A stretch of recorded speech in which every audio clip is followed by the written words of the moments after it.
for your service and sacrifice. And we say to you, as one people with one voice, welcome home. Vice President Mike Pence speaking in Hawaii at that ceremony marking the arrival of what are believed to be the remains of 55 American soldiers who died in the Korean War. However, there was little coverage of the solemn event on other networks, including CNN and MSNBC. CNN showed 58 seconds of the event, while MSNBC did not show it at all. Joining me now is Fox News media analyst and Media Buzz host Howard Kurtz. Howard, that stands in stark contrast to the coverage right here on the Fox News channel, of course. Which covered the whole thing. Look, I understand the temptation to cover other more controversial Trump news, but that was the wrong call, and here's why. One, you can't overstate the emotional significance of these presumed remains of American fighting soldiers coming home 65 years after the Korean War ended.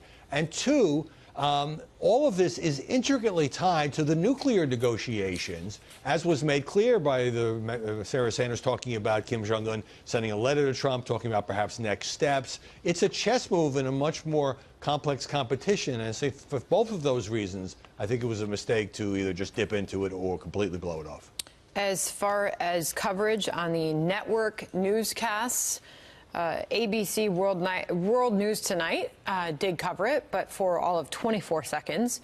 CBS Evening News did not cover. NBC Nightly News did not cover, Howie.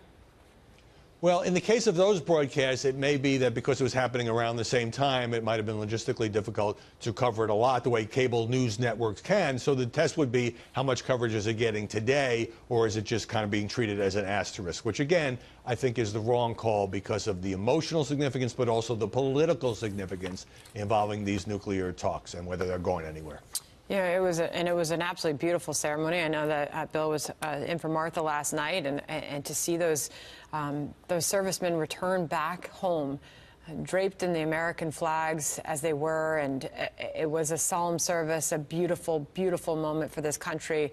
While the next couple of years will tell exactly who came home. While we're talking about that, Mike Pence in an interview over there was asked about the media and their coverage of this president, and he had this response, Howie.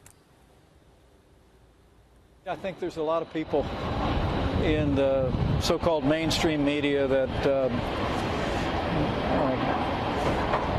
would do well to spend a little bit more time traveling across this country and listening to the American people. As people see, when it comes to President Donald Trump, it really has been a year and a half of promises made and promises kept. I just want to get your reaction to that, Howie.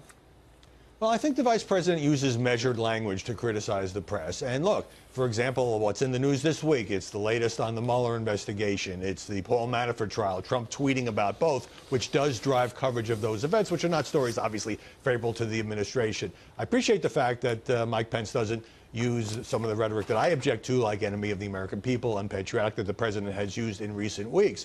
But when they talk about being the elite media being out of touch, not understanding the heartland of America, focusing too much on negative stories and not, for example, economic growth. I mean, they have a very serious point, but I do have to say that the president himself sometimes drives some of this coverage when he goes on the Twitter. And of course, a lot of those tweets being talked about today. One was from yesterday, where was regarding Jeff Sessions, and the White House has responded to that. Sarah Sanders responding to those tweets and what exactly the president meant by them. Watch. It's not an order. It's the president's opinion. The president is stating his opinion, and there's no reason he shouldn't be able to voice that opinion. The president is stating his opinion. Once again, he's stating his opinion. I think I've clarified this about 10 times now. It's the president's opinion. I don't have anything further. And that was, of course, response to the president tweeting that Jeff Sessions should was the word he used, stop this rigged witch hunt right now. Right. Rudy Giuliani told me in an interview yesterday, he also talked about opinion. He also said that he thinks the president was talking more about the generic Justice Department, that Sessions could not shut it down and have to be his deputy, Rod Rosenstein, because Sessions recused himself last year. The president's still angry about that, from anything having to do with the Russia investigation. When you look at that tweet, though, This is a savvy president. He named Sessions for a reason. I think the appearance is that he's pressuring his attorney general to do something. I don't think that necessarily that he will. Got it. Howie Kurtz, good to see you. Thank you. Thank you, Howie. Thank you, God bless you, and God bless America.